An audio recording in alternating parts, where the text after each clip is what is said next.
আসসালামু আলাইকুম। সংবাদে আপনাদের সবাইকে স্বাগত জানাচ্ছি। আমি ফিরোজ তোহা। শুরুতেই আরবে কেবলস সংবাদ শিরোনাম। বাংলাদেশের সর্বশেষ গুরুত্বপূর্ণ আপডেট সংবাদ আপনাকে স্বাগত। শুরুতেই সংবাদ শিরোনাম, পরে বিস্তারিত।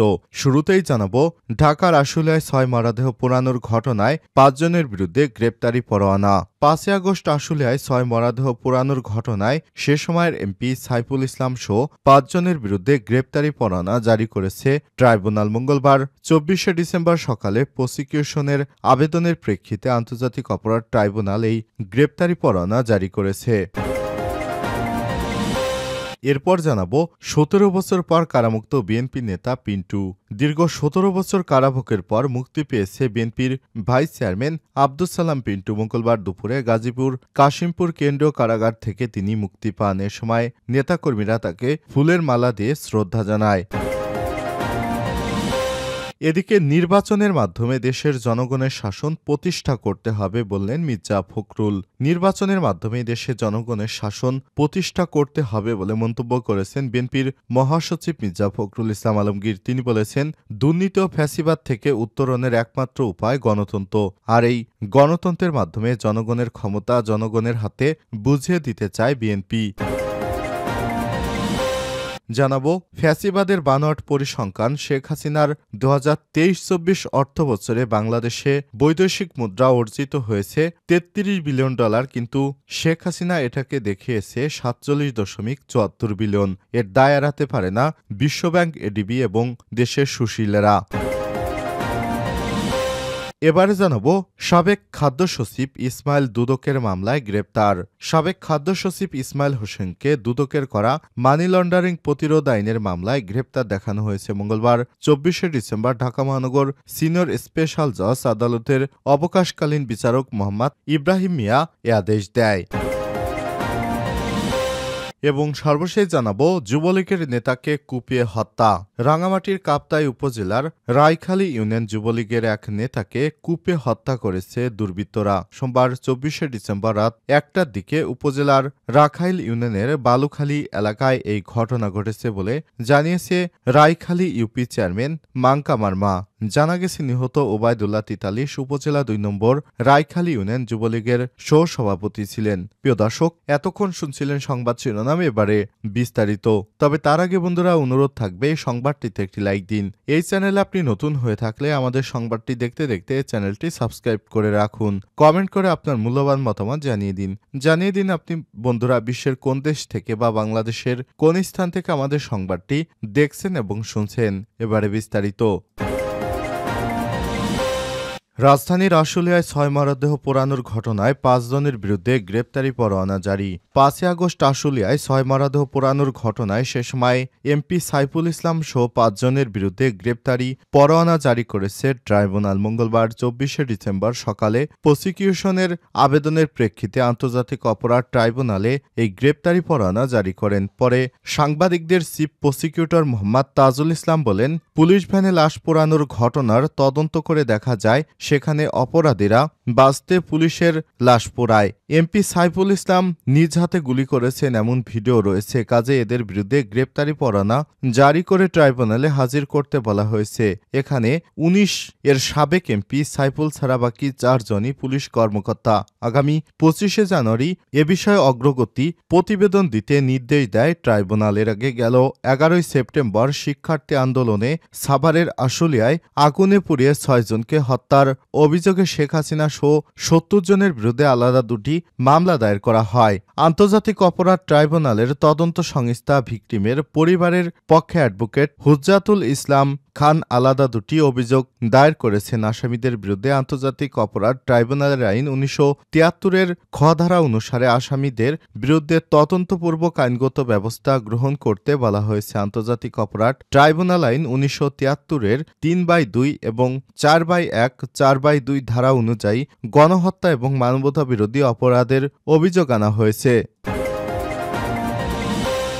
17 বছর পর কারামুক্ত বিএনপি নেতা পিন্টু ১৭ বছর কারাভোগের পর মুক্তি পেয়েছে বিএনপির ভাইস চেয়ারম্যান আব্দুস সালাম পিন্টু। মঙ্গলবার দুপুরে কাশিমপুর কারাগার থেকে মুক্তি পান তিনি। এ সময় নেতাকর্মীরা তাকে ফুল দিয়ে বরণ করে নেয়। বিষয়টি নিশ্চিত করেন কাশিমপুর কেন্দ্রীয় কারাগার ২-এর senior jail super Al Mamun. তিনি বলেছেন, সোমবার জামিনের কাগজপত্র কারাগারে আসলে যাচাই বাছাই ও আইনি প্রক্রিয়া শেষে মঙ্গলবার বেলা ১১টা ৪ মিনিটে তাকে মুক্তি দেওয়া হয়। এ সময় তার পরিবারের সদস্যরা উপস্থিত ছিলেন। কারাগার সূত্র থেকে জানা যায়, রাজধানীর বঙ্গবন্ধু অ্যাভিনিউয়ে ২০০৪ সালের আওয়ামী লীগের সমাবেশে গ্রেনেড হামলায় নিহত ২৪ জন। ওই ঘটনায় আহত হন অন্তত ৪ শতাধিক মানুষ। এই ঘটনায় দায়ের হওয়া মামলার উভয় পক্ষের যুক্তিতর্ক শেষে ২০১৮ সালের ১০ অক্টোবর এই মামলায় সাবেক স্বরাষ্ট্র প্রতিমন্ত্রী লুৎফুজ্জামান বাবর, বিএনপি নেতা আব্দুস সালাম পিন্টু সহ ১৯ জনের মৃত্যুদণ্ড দেয় বিচারিক আদালত। যাবজ্জীবন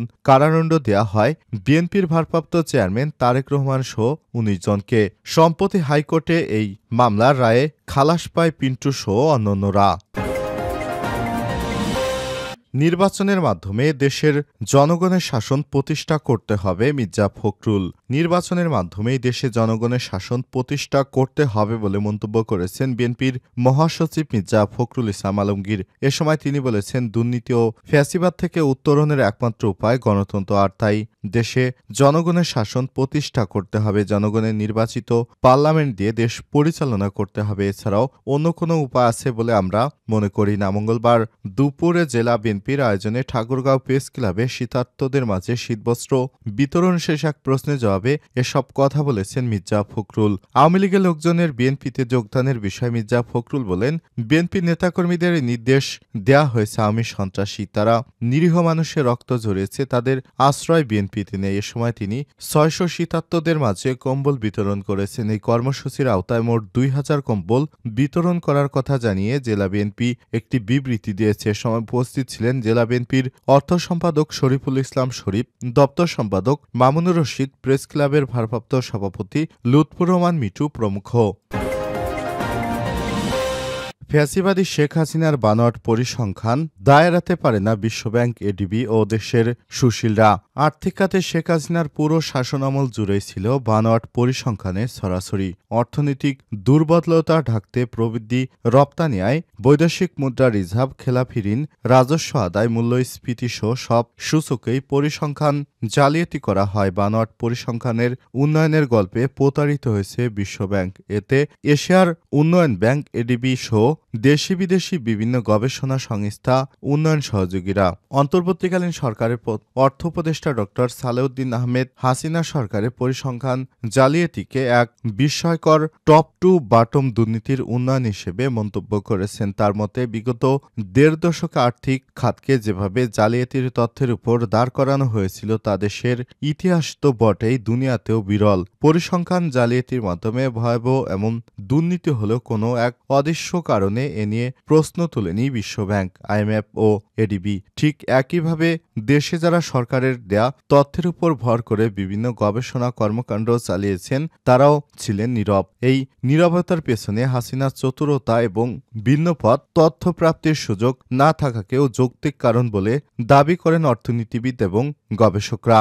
বানোয়াট পরিসংখ্যান সাজিয়ে দেশের অর্থনীতিকে ফুলিয়ে ফাঁপিয়ে দেখানোর মূল কারিগর ছিলেন শেখ হাসিনার সাবেক পরিকল্পনা মন্ত্রী লোটাস কামাল, হাসিনার অতি বিশ্বস্ত সালমান এফ রহমান এবং বাংলাদেশ ব্যাংকের সকল গভর্নর। এদের সঙ্গে গড়ে উঠেছিল আর্থিক খাতে ডাটা কেলেঙ্কারি একটি সিন্ডিকেট।